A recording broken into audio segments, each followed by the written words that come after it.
मौनव्याख्या प्रकटितपरब्रह्मतत्त्वं युवानम् वर्षिष्ठान्ते वसदृशिगणैरावृतं ब्रह्मनिष्ठैः आचार्येन्द्रं करकलितचिन्मुद्रमानन्दरूपम् स्वात्मा रामं मुदितवदनं दक्षिणामूर्तिमीडे वटविटपि समीपे भूमिभागे निषण्णम् सकलमुनिजनानां ज्ञानदातारमारात् त्रिभुवनगुरुमीशं दक्षिणामूर्तिदेवम् जननमरणदुःखच्छेददक्षं नमामि। चित्रं वटतरोर्मूले वृद्धा शिष्या गुरुर्युवा गुरोस्तु मौनं व्याख्यानं शिष्यास्तुच्छिन्नसंशयाः निधये सर्वविद्यानां विषजे भवरोगिणां गुरवे सर्वलोकानां दक्षिणामूर्तये नमः। ॐ नमः प्रणवार्थाय शुद्धज्ञानैकमूर्तये निर्मलाय प्रशान्ताय दक्षिणामूर्तये नमः। ईश्वरो गुरुरात्मेति मूर्तिभेदविभागिने व्योमवद्व्याप्तदेहाय दक्षिणामूर्तये नमः। विश्वं दर्पणदृश्यमाननगरी तुल्यं निजान्तर्गतम् पश्यन्नात्मनि मायया भगिरिवोद्भूतं यथा निद्रया यः साक्षात् कुरुते प्रबोधसमये स्वात्मानमेवाद्वयम् तस्मै श्रीगुरुमूर्तये नमः। इदं श्रीदक्षिणामूर्तये बीजस्यान्तरिवाङ्कुरो जगदिदं प्राङ्निर्विकल्पं पुनः मायाकल्पितदेशकालकलना वैचित्र्यचित्रीकृतम् मायावीव विजृम्भयत्यपि महा योगीव यस्वेच्छया तस्मै श्रीगुरुमूर्तये नमः। इदं श्रीदक्षिणामूर्तये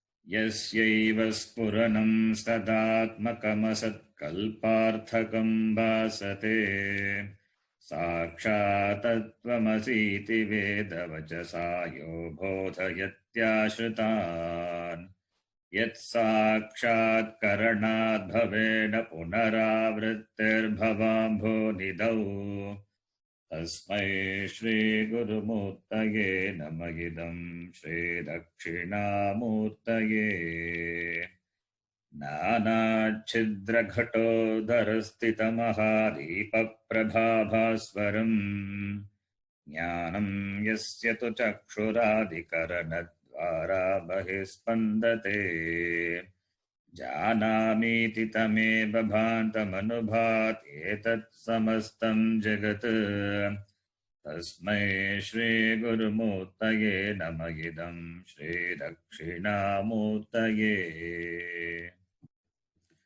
देहं प्राणमपीन्द्रियाण्यपि चलां बुद्धिं च शून्यं विदुः स्त्रीबालान्धजडोपमास्त्वगमिति भ्रान्ता वृषं वादिनः मायाशक्तिविलासकल्पितमहाव्यामोहसंहारिणे तस्मै श्रीगुरुमूर्तये नमः। इदं श्रीदक्षिणामूर्तये राहुग्रस्तदिवाकरेन्दुसदृशो मायासमाच्छादनात् सन्मात्रक्षरणोपसंहरणतो यो भूत्सुषुप्तः पुमान् प्रागस्वाप्समिति प्रबोधसमये यः प्रत्यभिज्ञायते तस्मै श्रीगुरुमूर्तये नमः इदं श्रीदक्षिणामूर्तये।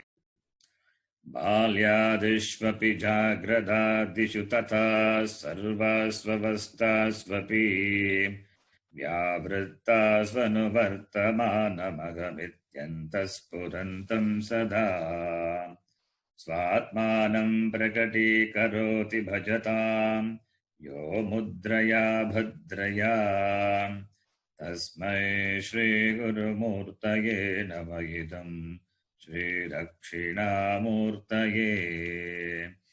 विश्वं पश्यति कार्यकारणतया स्वस्वामि सम्बन्धतः शिष्याचार्यतया तथैव पितृपुत्राध्यात्मना भेदतः स्वप्ने जाग्रति वा येष पुरुषो माया परिभ्रामितः तस्मै श्रीगुरुमूर्तये नमः इदं श्रीदक्षिणामूर्तये।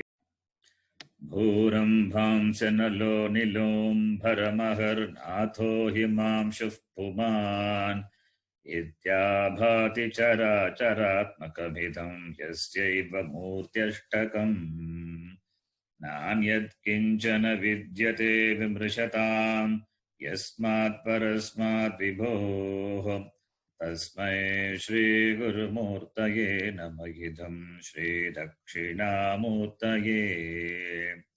सर्वात्मत्वमिति स्फुटीकृतमिदं यस्मादमुष्मिंस्तवे तेनास्य श्रवणात् तदर्थमननाध्यानात् च सङ्कीर्तनात् सर्वात्मत्वमहाभिभूतिसहितं स्याधीश्वरत्वं स्वतः सिद्ध्येतत्पुनरष्टधा परिणतं चैश्वर्यमव्याहतम्।